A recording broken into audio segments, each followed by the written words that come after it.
check the mic and make sure it sound right, boys.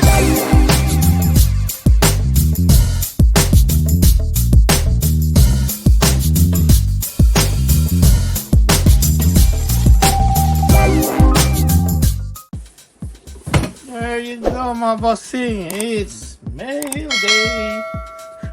So, this time, ay mabilis-bilis ng shipment. But just to let you know, guys, medyo kung napansin nyo, medyo matagal yung ating kaya tayo hindi masyadong nakapag-upload ng mga bagong releases dahil nga sa karamihan na pending sa sa shipment.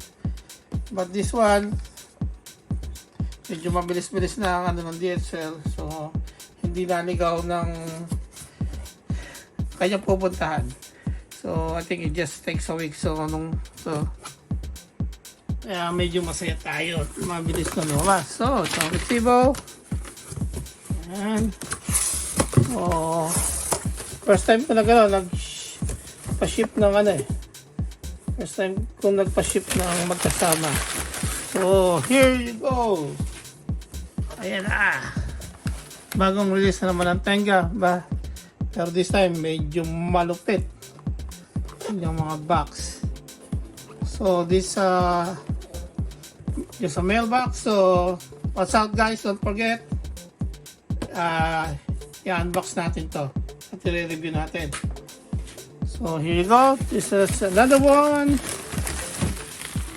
another Gridman universe, and this time with Diaclone. So I'm glad, mga bossing, ma-excite kayo dito. Kaya stay tuned lang kayo sa ating unboxing at review video nitong mga bagong dating na to.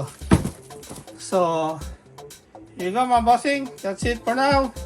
So don't forget to like and share this video. Subscribe nyo na rin kung hindi pa kayo subscriber sa ating channel. And remember, guys, this is not for me. This is for the toys.